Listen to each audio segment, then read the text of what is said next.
Next, I'd like to move into the security area and talk about political risk from that perspective.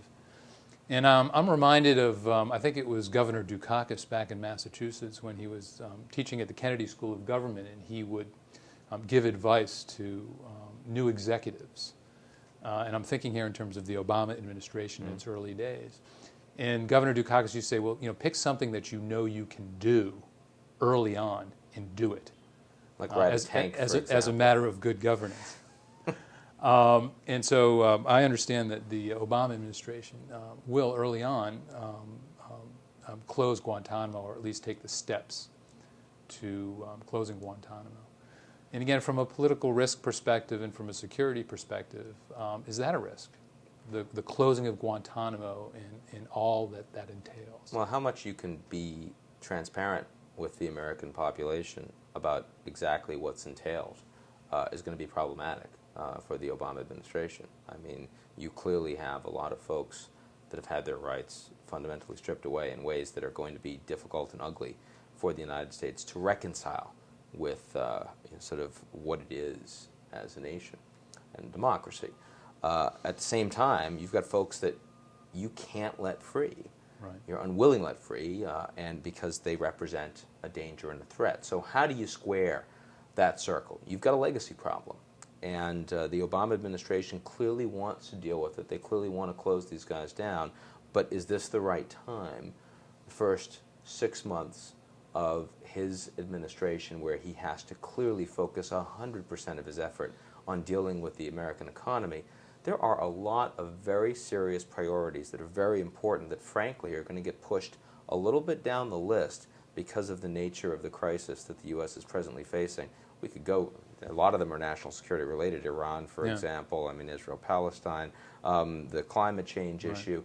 But Guantanamo may be one. Right, I'd like to jump in there just in terms of political capital and where to spend it early on. Right.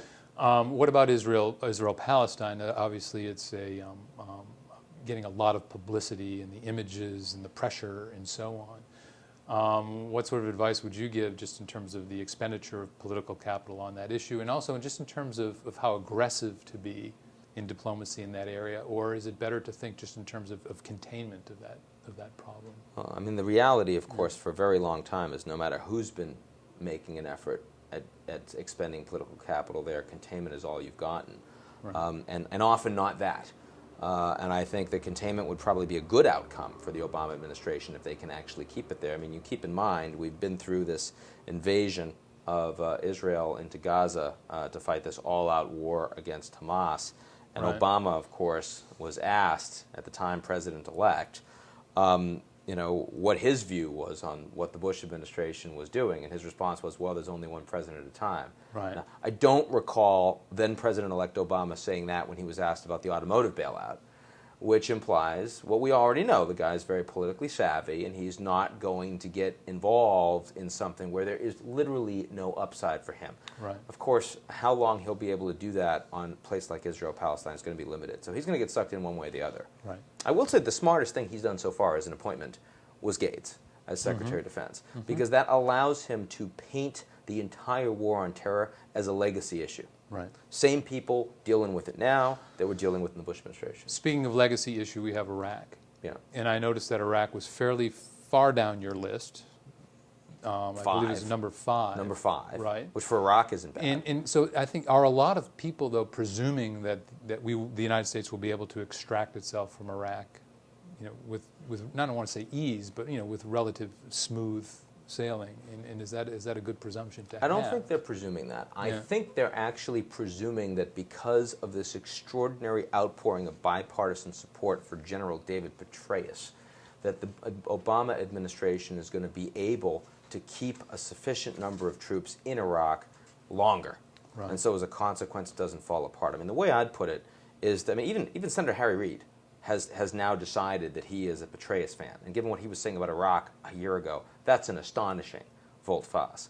I think that you could make the argument that this year is the year that the war on Iraq will increasingly look like a peacekeeping mission. I could make the argument that it already does right now. I could also make the argument, perhaps a stronger argument, that the peacekeeping operations in Afghanistan and Pakistan are going to increasingly look like a war.